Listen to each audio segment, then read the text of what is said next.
Good morning, everyone. How are you guys doing? I hope you're fine. Let me set up my amazing microphone. I keep forgetting to set this up, and I think it sounds much more better when it's on. So hopefully you guys can tell the difference. All right. Hello. Okay. So yesterday I posted up a really deep video and it was very emotional, but I wanted to, be able to show you in real time what art therapy means for an artist and for a normal person. I literally used the journal that I created with my stickers and other stickers. I don't just use my stickers. I also use others' stickers like Disney and other stickers that I like that I purchased online.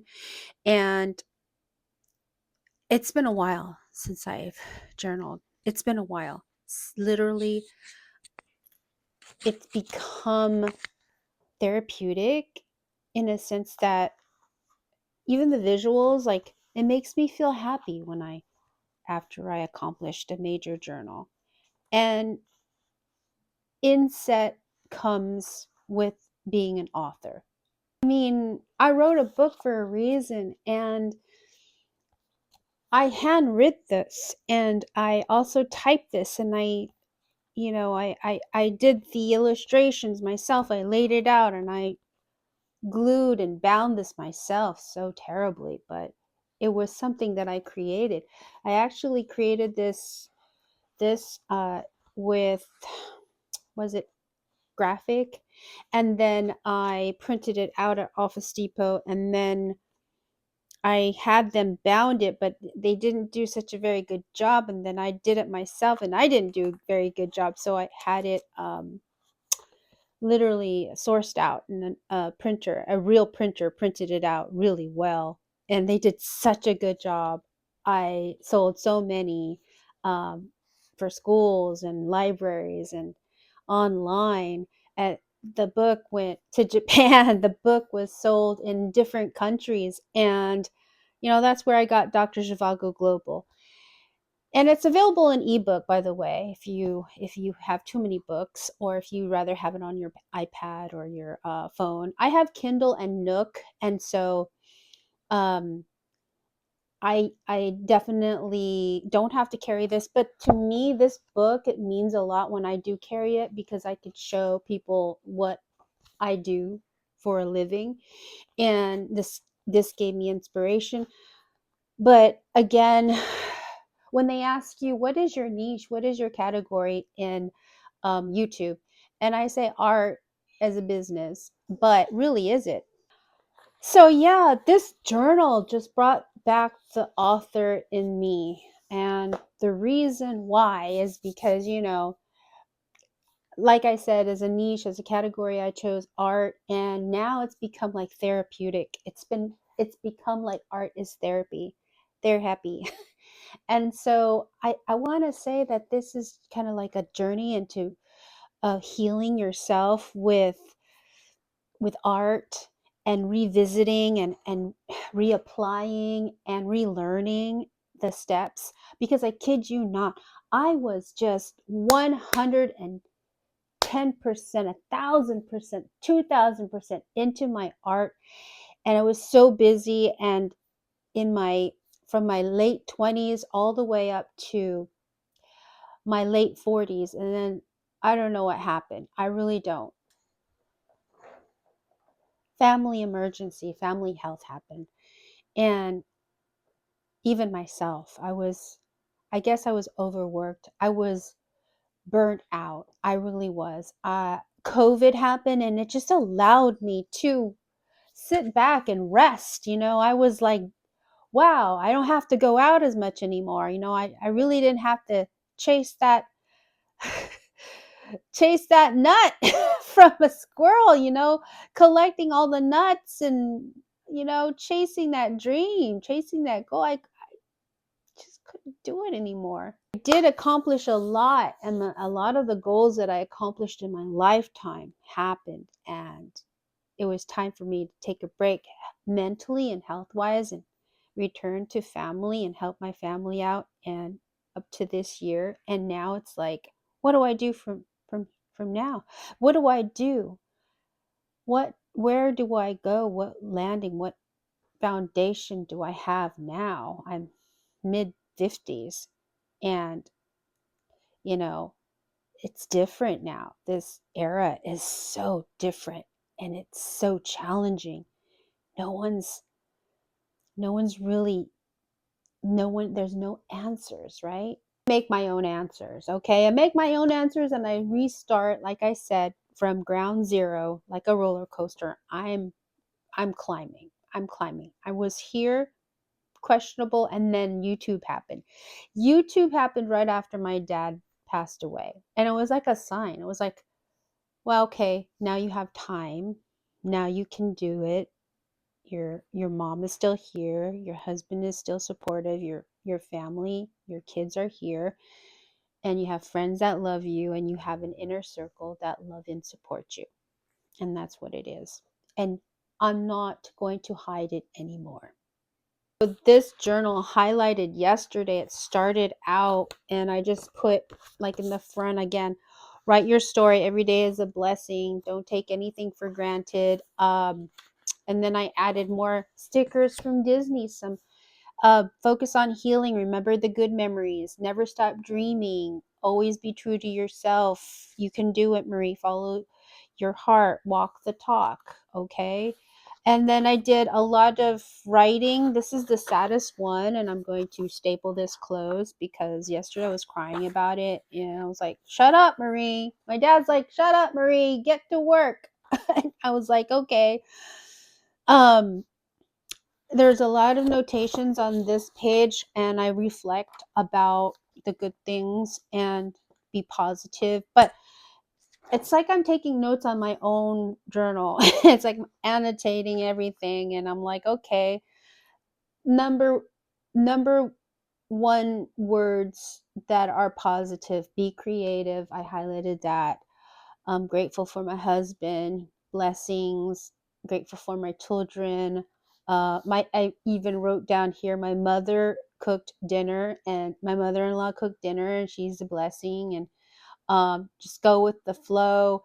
And then I wrote out like historic things that happened to me, and things and people that I have met, and I annotated those and highlighted those. Be genuine with the people in your circle. YouTube, I highlighted. Let me see one more. Journaling is healing, and children, find your notes and journals. So I wrote about this because going into my late dad's collection of notes and things like that, he wrote notes to himself, and I find it, so it's so endearing to see notes that he left for people in his life, and that I found them and I can give them to them, and they feel emotional about it, because he was such a caring dad, a caring grandfather, and those are the things that I miss in reality. But, what's going to happen to me or us when we're in our 80s and our children find our things? Are they going to keep them? Are they going to cherish them? Are they going to just toss them away? I love these notes that I find from my dad, and I keep them. And it's just for me to keep. I know they're material things, and I know that these things, sometimes people just toss them because they don't like to be, you know they don't want to be burdened with this I have this item and I have to cherish it. When you pass away, it's like, okay, you're gone, so what happens to all of these material things around? Are they going to be, kept? Are they going to be cared for? We really don't know. And so it's kind of like, journaling that makes me realize that, yeah, these journals, whether they be, read by others or your family, are they really going to be kept? Are they going to be alive after that? Maybe this YouTube film will be, saved from years from now because it's going uploaded, but I have to keep it up there. The channel has to be survived by an email or an account. So we don't know. I mean, things could change a decade from now.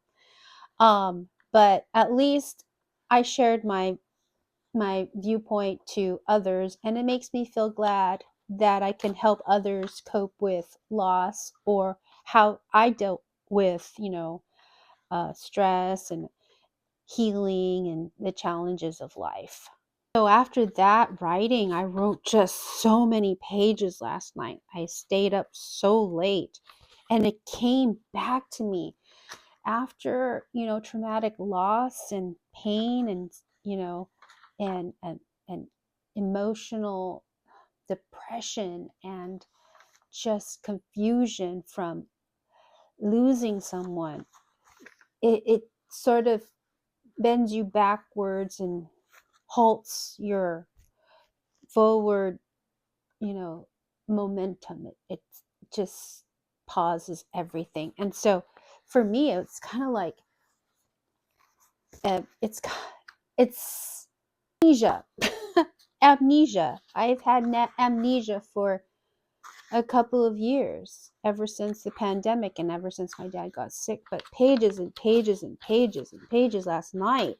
Just imagine what I could write, and I haven't even written part 2 of the series of the Sakura. The second series is called Dragonfly Island, and I just wrote a little bit of that. And I'm like, girl, get yourself going. This is 140 pages of the Sakura Volume 1. So Dragonfly Island is the wartime. That's when Kitsune decides she wants it all, and she will stop at nothing to control the magical Sakura tree and capture the essence of this magical enchanted tree for her own, because she was she was treated so wrongly by the empress, and she was I guess accused of something she didn't do. So that is my storyline of the Sakura. And some of my young readers are like, when are you going to finish the second one? I'm done with the first volume. Dr. Zhivago, what are you going to do? So Dr. Zhivago, the name Dr. Zhivago, where did it come from? That's my name. Okay. I'm not a doctor. I'm not a PhD. I'm not a medical doctor. I worked in surgery for 18 years as a surgical technologist, and I helped many surgeons in San Diego County with multiple surgical specialties. And I ended my career working in eye surgery. That's why my eye vision is just not that great.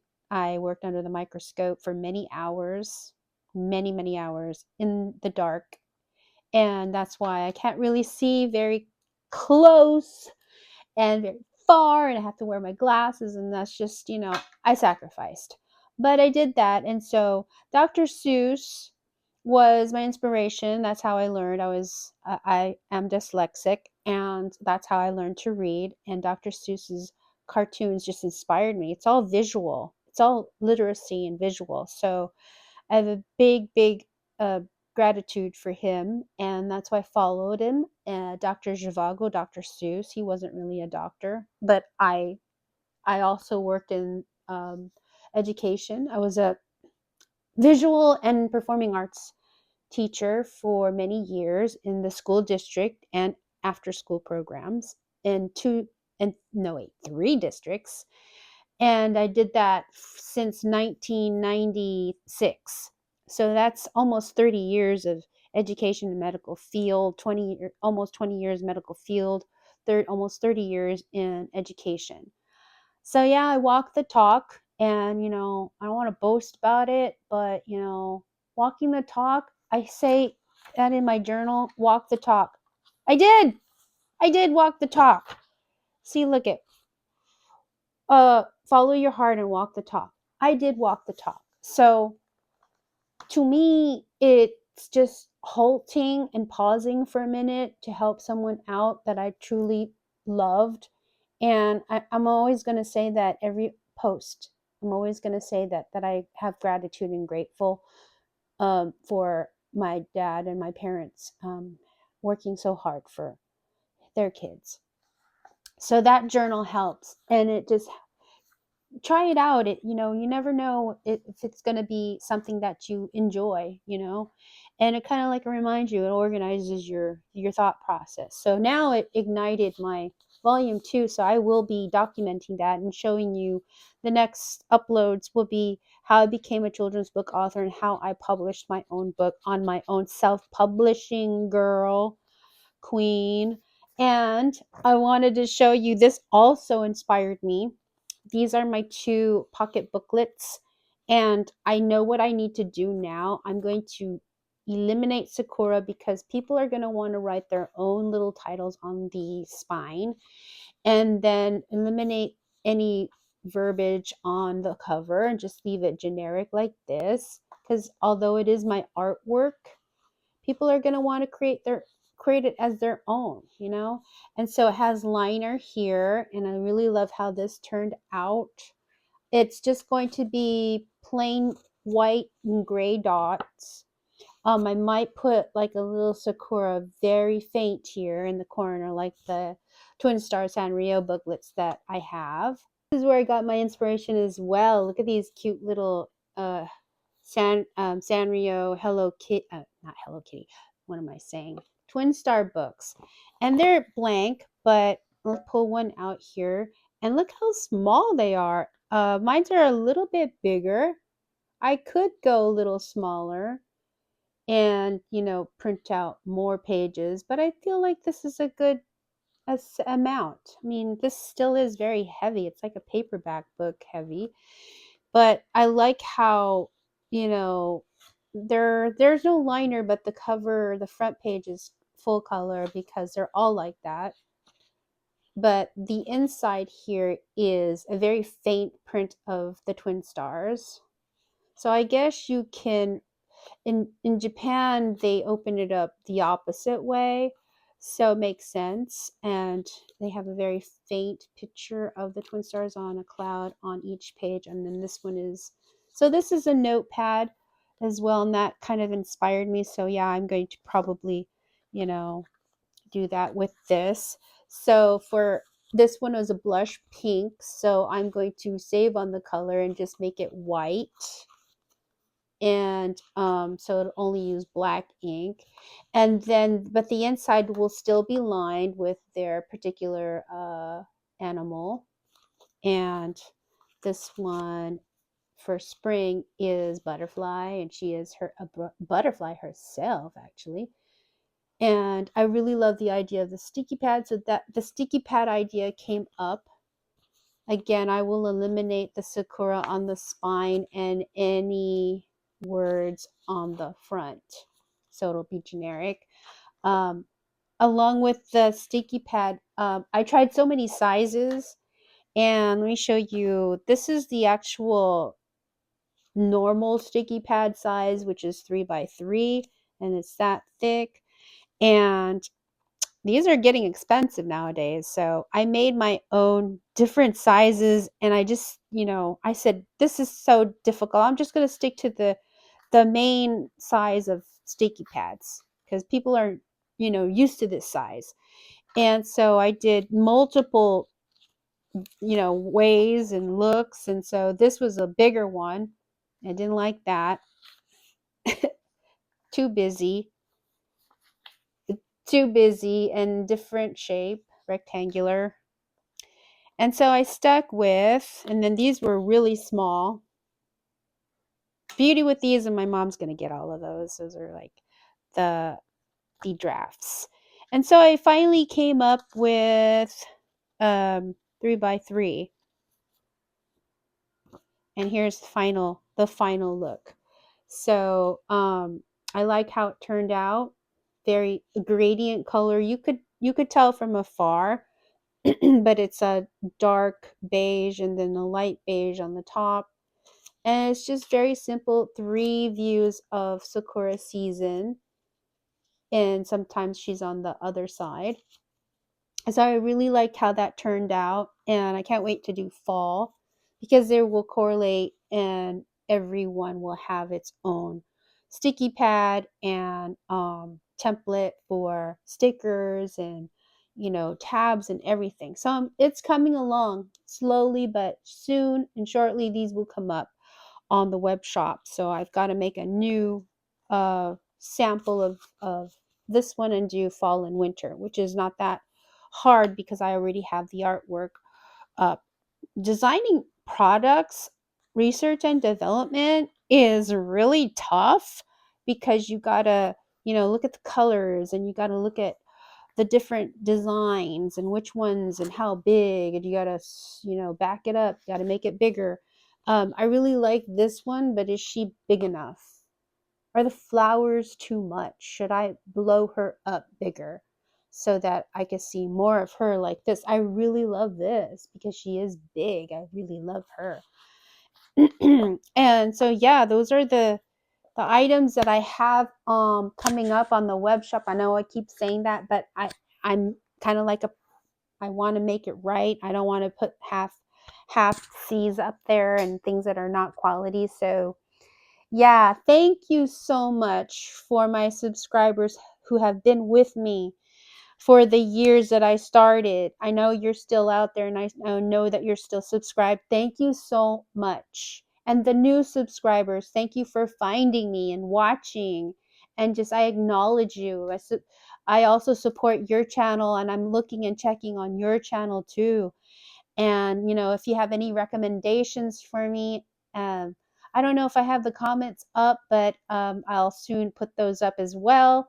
I thank you so much again, neighbors, and, you know, keep going.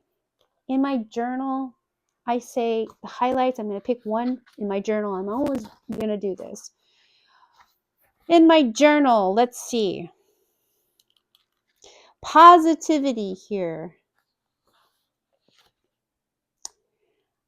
Okay.